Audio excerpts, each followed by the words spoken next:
Good night, sweetheart. All my prayers are for you. Good night, sweetheart. I'll be watching over you. Tears and parting may make us forlorn, but with the dawn, a new day is born. See you tomorrow, Josephine, and night, Magnus. Thanks for the after-dinner mints.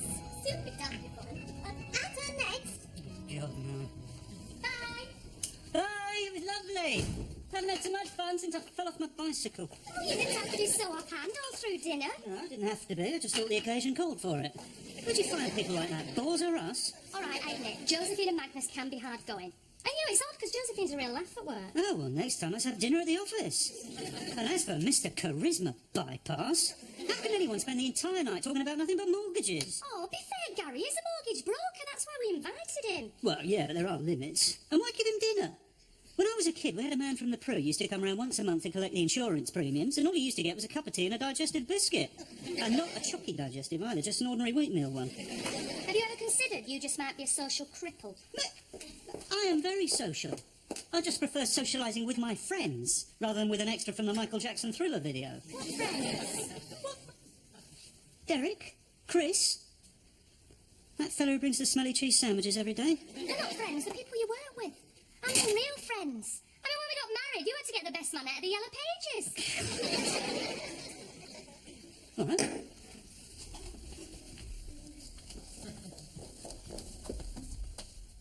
What are you looking for, Gary?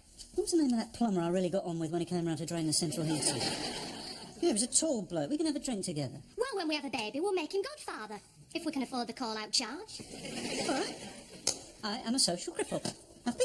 Well, the question is, are you happy? Well, it was until Magnus came into our lives. All he did was tell us there's no way we can afford Maple Avenue. Well, we can't. Oh, look, it's not so bad. We're only a few £1,000s adrift. Only. Oh, we could sell the car. They don't let you live in Maple Avenue if you haven't got a car. If it hasn't got a catalytic converter, they get up a petition. What about Ron? No, if you'd ever shared a curry with him, you know he hasn't got a catalytic converter. You know, when we were discussing friends, it was painfully apparent that the one name you didn't want to volunteer was Ron's. The only real friend you've got. And I bet he's got a few thousand put by. There's no way I'm making it up with Ron. We didn't just have a tiff, you know. We had a serious parting of the ways on a matter of principle.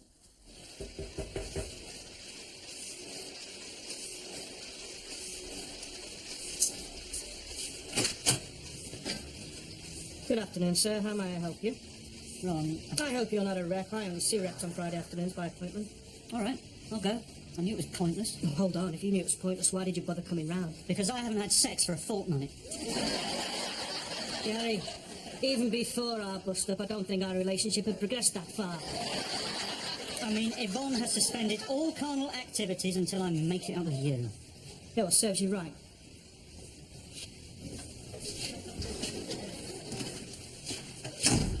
You really let me down, you great divot. I know, I'm sorry. Sorry, I could have been seriously wealthy now if you hadn't blown it. Things just got out of hand. There was a war on, you know. I know, I did do history O-level. You could try again. No. Even if I did want to see Phoebe, her dad would never let me back in his pub. No, if she thinks I'm in Hollywood writing songs for movies, it wouldn't be fair on her to start it all up again.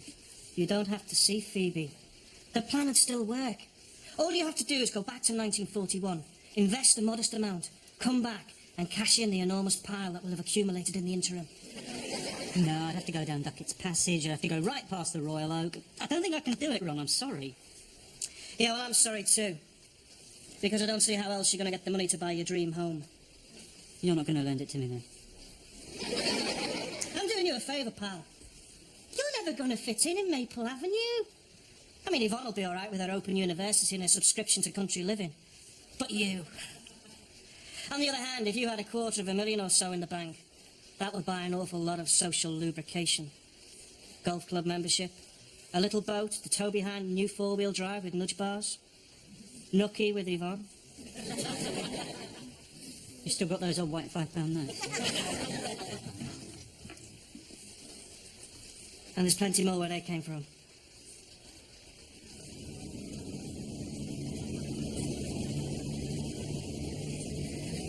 Hello again. Again? We met? Well, no, not really. You gave me directions once. Would have been about a year ago. My word. You've got a good memory for faces. You ever thought about becoming a policeman yourself? Tall, young chap like you. Look, I'm on a yellow line. Turning yourself in? All I want to know is, has this always been a bank? Well, always is a very long time. 25,000 years ago, they say this entire area was underwater. But what about 50 years ago? Oh, no, of course not. Yeah, 50 years ago, the Ice Age had long ended. Sea level sea. And this bank was a bank? Oh, yeah. My granddad used to bank here himself during the war. Thanks.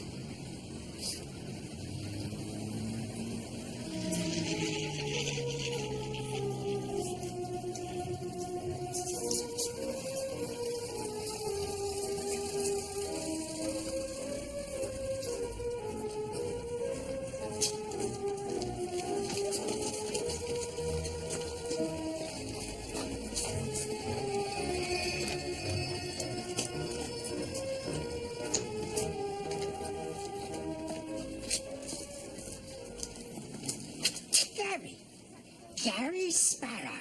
Well, you're a sight for sore eyes and no mistake. Back from America, then? Oh, BC Deadman. Sorry, I didn't recognise you. I'm on sick leave. Ruptured eardrum. Hello, hello.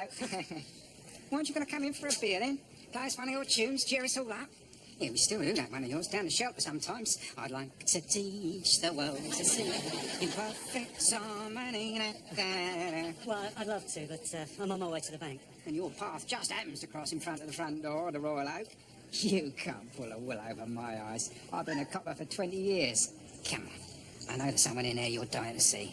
Well, I don't know. I mean, me and Phoebe, well, you know. A lot's changed since you went to America, son. Come on, I'll buy you a drink.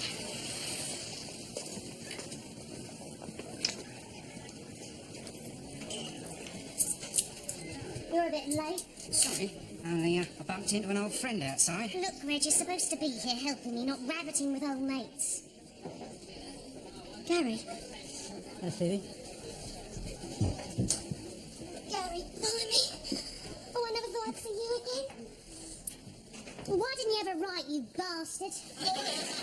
Ladies present. I'm the only lady present, and if you don't like the language in here, you can go and drink somewhere else, you silly old sod. Phoebe, you've changed. Yeah, well, these days you've got to get tough to survive. You better not let your dad hear you swearing like that. You feel the back of his hand. What? What have I said? Back of his hand was about all they found, son. Not any dentures. That's how they identified us. Sorry. When? 4 months back. Phoebe, I'm so sorry. Are you? You never liked him. No, that's not true. All right, he was a bit of a... Well, I used to get on my...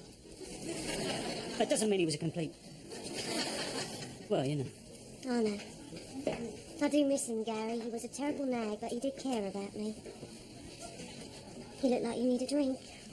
A large whiskey, Reg, and I'll have my usual. So, now you're running the Royal Oak. With Reggie's help, if you can call it help. You just can't get the staff these days, eh? Well, why didn't you write? Look, I wanted to, but... I just thought it would be best to make a clean break, you know. After they took your Donald prisoner. Just let you get on with your life. And why are you here now? I suppose you just couldn't keep away, eh? Something like that. So, you came all the way from Hollywood to Stepney to look me up. Despite the fact that there it's sunshine and film stars, and here it's raining landmines. Pull the other road, Gary. All right, cards on the table, I didn't fit in there. It was fine to start with, you know, the chauffeur-driven limousines, the apartment in Beverly Hills, hobnobbing with the stars. Who did you hobnob with? Clark Gable. He wanted to be in the film, actually. What about the lady film stars? Hobnob with any of them? Yeah, one or two. More hobbing than nobbing, of course. Which ones? Lana Turner, Betty Grable, Greta Garbo. And you expect me to believe none of them fell for you? With those eyes that look like they've seen things other people can't even imagine. Is that what you think? It's just a job, Phoebe. I mean, all right, I might seem a bit special here in Stepney, but over there I'm just an unknown limey tunesmith. It don't explain why you come round here, though, does it? Not if you really wanted to make a clean break. Just wanted to see you again. Oi, love, what do you have to do to get a pint in this place? I'll be right with you.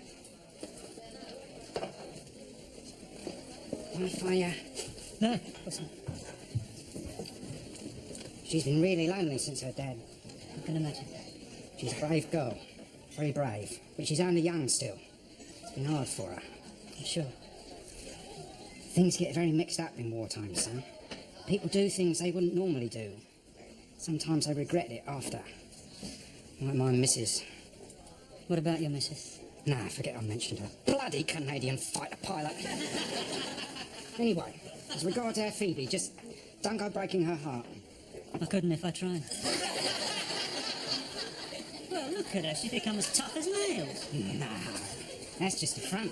Rich, would you ever get off your fat backside and start collecting the pots?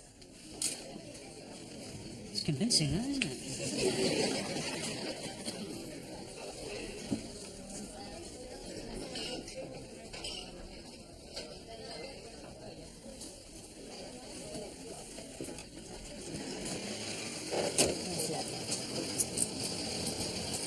Give it to me.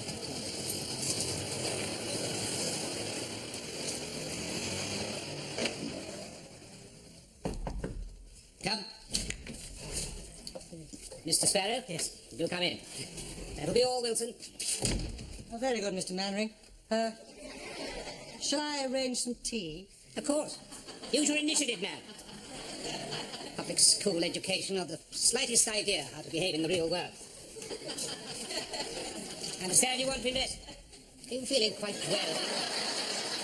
Who do you think you are kidding, Mr. I beg your pardon.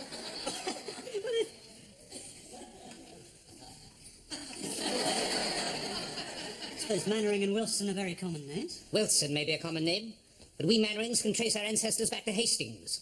And I assume you're both in the Home Guard. Of course. We're all doing our bit. Now, about this investment you wish to make. Yeah, sorry.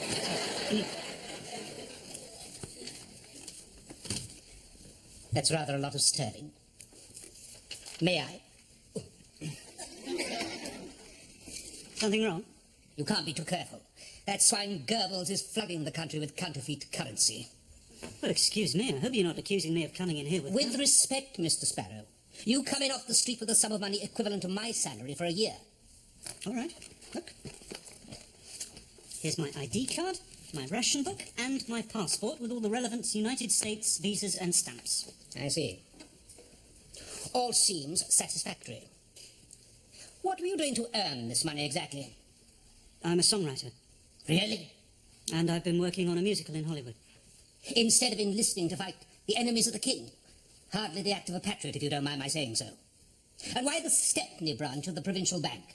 Mr. Mannering, I'm here because you were recommended for your courtesy and efficiency by my very good friend, Constable Deadman of Stepney Green Police Station. He'll vouch for me. I'm sure he will. The man's a gullible dolt. No, I have a better idea. Handel's Agrippina. Who's what? One of Handel's early operas. The bank's operatic society presented it last Christmas. I had a leading role. Perhaps you'd care to sing a few bars. Well, I can't read music. A songwriter who can't read music. I see. Wilson, would you come in here, please? Oh, no, hold on. Look, lots of songwriters can't read music. Well, you take Irving Berlin. He wrote Alexander's Ragtime Band. He can't even play the blank notes. He just sings his songs to people who can write them down. Sort of low trick you'd expect from a man called Berlin. Yes. There's a conundrum for you.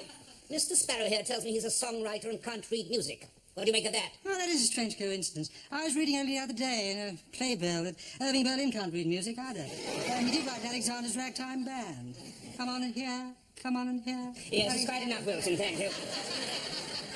Now, I find the whole business very suspect. I think we should give Mr. Sparrow the benefit of the doubt, sir. Perhaps if he could sing one of his own compositions, that would be a proof. Yes, just what I was about to suggest. Go on then, Mr. Sparrow. Here, now.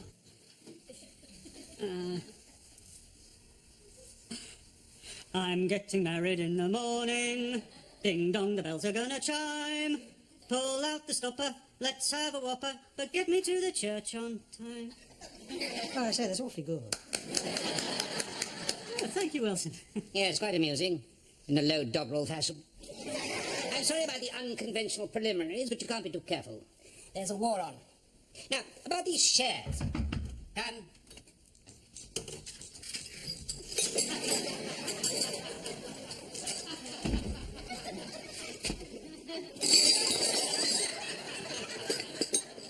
His name wouldn't be Pike, would it? What are you talking about? He's called Major. Look at the state of that tray, Major. Sorry, Mr. Mainwaring. Stupid boy.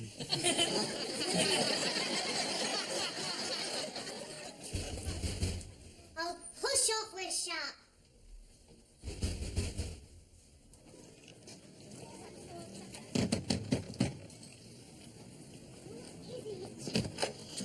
Gary, what happened to you this morning? I had to go to the bank. Anyway, I was wondering... If you could come in. Now everyone's gone and I'm all alone in here. Well, not exactly. I mean... Of course you can.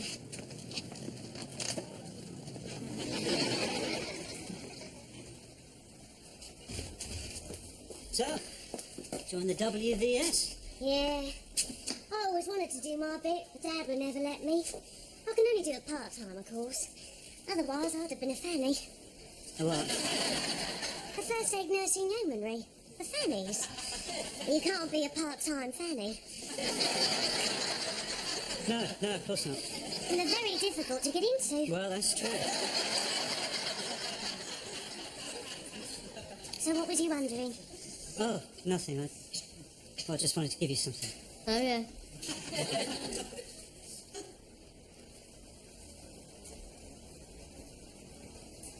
Oh, it's gorgeous. Oh, I wish I could wear it with my uniform. Thing is, I've got to go back. To America. Oh, no, so when are you going? Tomorrow. Tomorrow? Yeah, I had a phone call from my producer in Hollywood. They want Judy Garland to play Eliza Doolittle, and they'd like me to meet her. Oh, well. When it comes on at the Rivoli, I'll think about you. Oh, please don't be like that, Phoebe. You don't need me around confusing things. You've got your Donald to think about. Oh, he's all right. He's in a prisoner of war camp outside Naples. He's probably getting a lovely suntan and eating tons of spaghetti. But obviously, you're going to want to wait for him. I don't know. I used to think that. But then Dad bought it and I started thinking, can you live your life waiting for something, someone? Especially when you aren't even sure you want to see them again. And after all that, what happens if we lose the war? We'll win, I promise. Can you be so sure? Well, all I know is I'm young, I'm alone, I'm lonely. My marriage was never much cop, you know that. And now I've met someone who is good and kind, generous, talented. Phoebe, please, don't go on. You were talking about me, weren't you? You know I was. Just when I think I've got over you, you come back. You stir everything up, you give us this lovely brooch, and then an you're going to swan off again. It just ain't fair, Gary. Oh, no, but that's the war. It's not war. It's flipping Hollywood. Look, I've got to go. I was due on duty 5 minutes ago. You've got to promise you'll come back soon and in one piece.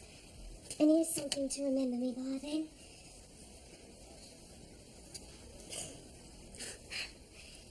And you can have this on account. Look, think of me when you're over there. I will, I promise. Listen, we'll meet again. I don't know where, I don't know when. But I know we'll meet again some sunny day. God, I'm rich. Fantastic. This calls for a high alcohol content bevy. Do you know what Eurochoice were trading at this morning? 19.5 quid. That means we're worth nearly 450,000 smackers. I could kiss you. But resist the temptation. Cheer up, Gary. In one morning, you've managed to make 200,000 and raise your Nucky rating on both sides of the space-time continuum. Move over, Warren Beatty. I'm not happy about how I succumbed. Grow up, pal. If every man who had a bit of tongue sandwich on the side went and confessed to his other half, the child support agency would be Britain's biggest employer. But I don't feel bad about Yvonne. Well, not only Yvonne. It's Phoebe. She's changed. She's more passionate, more exciting. Excuse me, but I don't see you've got a problem. Well, I only went back to get the money so Yvonne and me could afford our dream home. And I tried to tell Phoebe I wouldn't be able to see her again. She didn't understand. Ron, she's still going to be waiting for me in 1941. No, she isn't. Because it's 1994. And she's either dead or she's a very old lady who you wouldn't fancy one little bit. Well, it says here that bedroom 3 is 7 feet by 5. Who owns this house? The Seven Dwarfs? Oh, it's a study, is it? The study in what? Claustrophobia? Gary, where have you been? What do you mean? Well, it's a simple question. Where, meaning location, have you, meaning Gary Sparrow, been? Meaning been? Oh, I've been getting us a mortgage. Really? Yeah, found a friendly bank. Ron put me onto them. Maple Avenue's going to be a piece of cake. Oh, that's brilliant. And you've made it up with Ron? Yeah. Oh, Gary, I'm so pleased. So when do we get to meet this fantastically accommodating bank manager?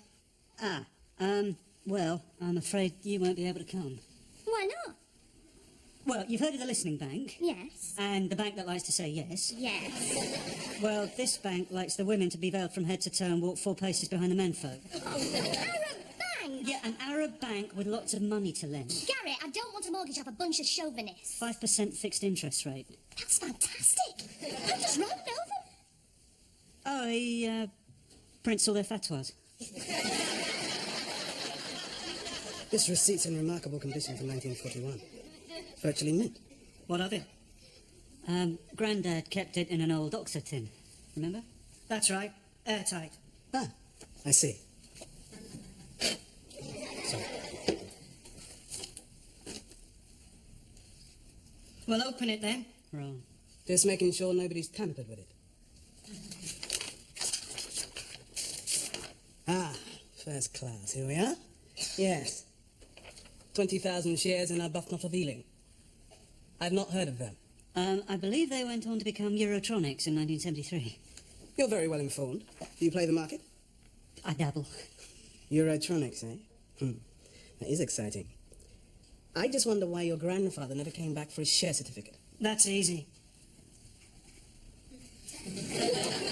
He suffered a serious concussion in an air raid in 1941. Loss of memory. Followed by loss of memory. It's lucky we found his tin. Yes, so, what do I have to do? Sign something? Right. Are you his sole beneficiary? Oh, yes. Grandad didn't have very much to leave. He never bought his council flat. Said that was all a Thatcherite con trick on the working class. Yeah. Well, we're all entitled to our political opinion, no matter how ignorant. Are you calling his granddad ignorant? I thought you said he was your granddad, too. Oh, yes. Well, are you calling my granddad ignorant? Wrong. Well, look, as it happens, Grandad was ignorant. The thing is, he did leave me everything, as luck would have it. Here's a photocopy of the will. It was all his worldly goods, which were £57 in the post office. Oh, and his collection of Brentford Football Club programmes from 1937 to 1965, less the home game against Greenspan. I'm not sure that's relevant, Gary. No, I'm sorry. Yes? I'll be right out. Excuse me a moment.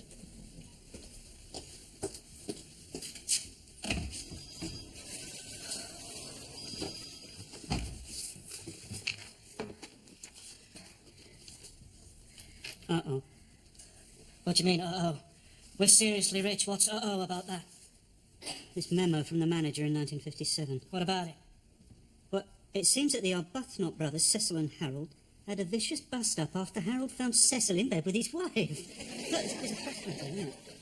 So they dissolved the partnership and set up rival companies. Harold started Arbuthnot of Ealing Limited, and Cecil started Arbuthnot Electronics Limited. Oh, no.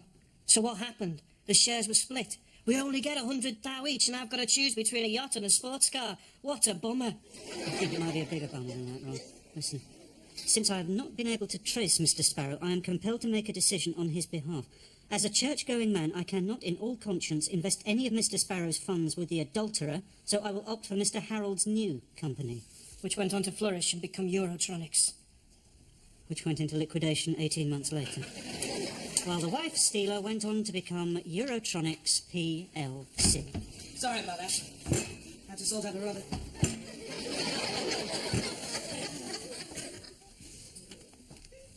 Ah, I see. How disappointing. But I hope you'll accept that Mr. Major acted out of the highest of motives. Major? They made that uncoordinated, shambling idiot the manager. The boy couldn't even manage a tea tray. You're all right. What? Yes. I'm not. I really wish there was some way I could ease your disappointment. There is. Give us the key to the safe, close your eyes and count to 1,000. I don't think head office would like that. I suppose you do mortgages, do you?